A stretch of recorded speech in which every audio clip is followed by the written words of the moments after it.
What's going on, guys? Manny here, back with another video for you guys today. And yesterday, as I'm recording this video, the Silph Arena did announce officially the Rose Cup for the month of February. So, of course, me and my buddy Matthew here are doing some Rose Cup battles for you guys. So, we do have Gliscor versus, I was going to say Scizor, Gliscor versus Sableye here. And you can see the one mistake I immediately am making on Gliscor, and that is running Sand Tomb over Earthquake. So, I do apologize for that right away. Definitely run Earthquake over Sand Tomb. I was just testing it out here, and after doing these battles last night, Sand Tomb is garbage. I'm just gonna put it out there. Sand Tomb is pretty trash. So, as you can see, he did block that though. He did use one of his shields on the Sand Tomb, which I didn't think he was gonna do, but it didn't really matter because you can see he took down my Gliscor. Gonna go ahead and shield this attack here just to do some more damage with Magneton, and I do have a discharge ready to go here. Which I'm hoping he either shields or does massive damage.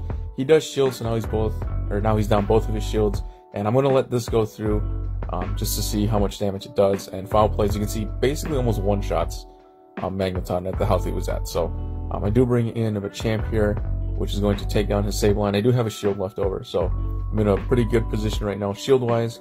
He does bring in Sunny Castform, which is good for me because Machamp having the ability to know Rock Slide is really good. It does obviously counter any fire types and then also any flying types that would normally be a problem for a fighter. So his last Pokemon is going to be that Steelix there.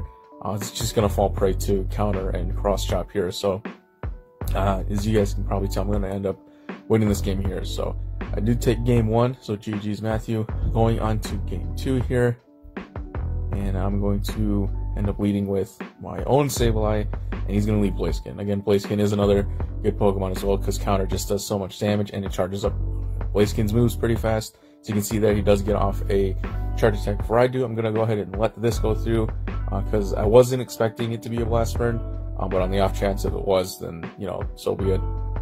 When it was a Blaze Kick, I go off and fire off a Foul Play, which he does shield.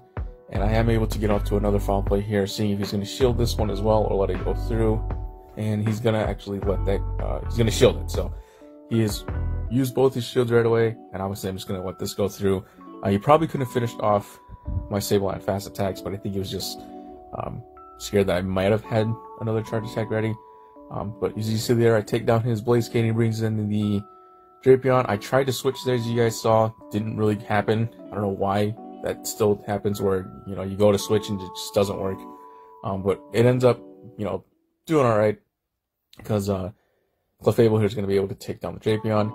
And then he's got the Skarmory in the back here, so just going to do as much damage as I can, run into a little bit of lag there, and just do as much damage as I can with Charm.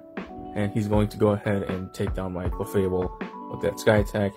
And this is where the shield, having that shield does pay off, because again, normally Machamp would lose this match, but because I have that shield, I'm able to go ahead and shield the Sky Attack, and then fire off the Rock Slide to take down his Skarmory. So Machamp being currently ranked number 1 for the overall Pokemon in the Rose Cup, I believe, on PvPoke, and it's probably because of that Rock Slide. If it wasn't for that Rock Slide, he probably would easily be ranked a little bit lower. So going on to the next game, I lead off with the Magneton. He leads off Haunter. Now again, Haunter just an overall good Pokemon for PvP. Just, that's with and without Shadow Ball. It doesn't need Shadow Ball to be viable, but obviously it's just super powerful. So yeah, as you can see there, Shadow Punch doing a lot more damage than I expected on Magneton. And he's going to go ahead and shield that discharge. So I did get him to use a shield. Go ahead and bring Gliscor here again. And I love the fact that Gliscor just charges up its moves so fast, it's ridiculous. So I go ahead and launch a Night Slash here, which is going to let go through. It's going to finish off the Haunter, and now he's just going to decide what he wants to bring out. And he brings in his own Sableye. So just does right here, I'm going to go ahead and shield this and just try to farm up as much energy as I can to hopefully fire back-to-back charge moves. So I'm going to go ahead and launch the first Night Slash here, hoping again to bait a shield.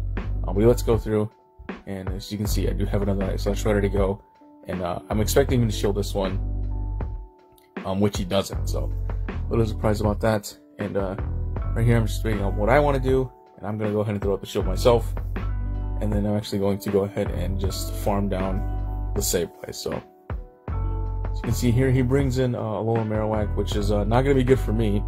because as you will see here, he does shield that my move there, which is obviously the smart play, and I have Ferrothorn in the back. So yeah, this is not a good situation for me. Fortunately for me though, I am able to survive longer than I thought I would, because the fire spins is actually what's doing all the damage to Ferrothorn. Marowak's Bone Clubs aren't doing nearly anything, just because Ferrothorn is that part grass type, so it's gonna take neutral damage to from the mud shots, or from the Bone Clubs, sorry. But yeah, as you saw there, the fire spins are what took out Ferrothorn. So going on to the next game, I start off with Clefable, and he starts out with his own Ferrothorn, because he did learn from our cliffhanger battles that Ferrothorn hurts. It hurts against those fairy types. So it does super effective damage against those fairy types, I should say. But yeah, so you can see the switch has happened. We got the Gliscor versus the Marowak here, going for those Night Slashes. He's gonna let that one go through. And here I'm just, here I'm debating on if I should shield or not. I'm thinking it's gonna be a Shadow Ball, but he did bait me, and it's a Bone Club. So very, very smart on Matthew's part there. And go ahead and launch another Night Slash.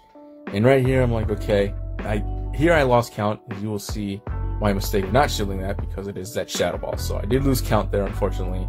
And I go ahead and bring in Clefable, which is going to take down his Marowak.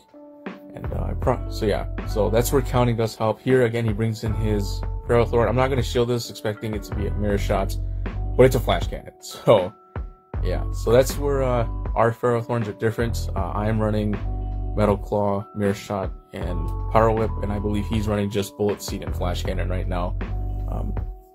But yeah, so basically in the mirror match here, it's just a very slow process, because even though Flash Cannon does a lot of damage, or does a good chunk of damage, it's not going to be like, it just takes a while. That's what I'm trying to say, I guess. But here I go for a Power Whip, and he is going to shield that.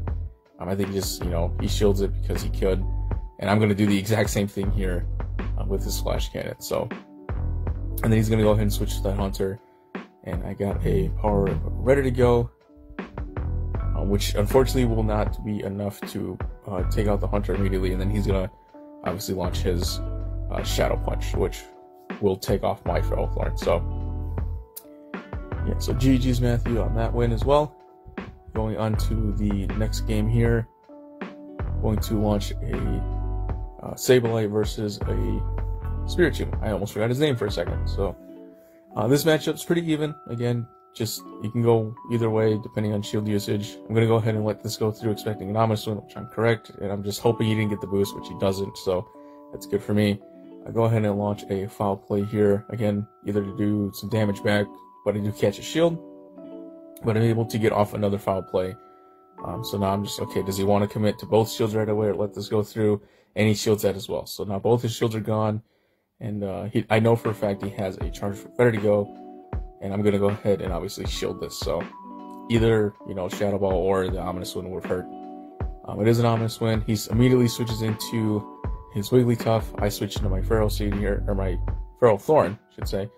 And obviously we're just going to go with the Mirror Shots here. He's gonna let that attack go through, because he has no choice, and I'm able to take down his Wigglytuff.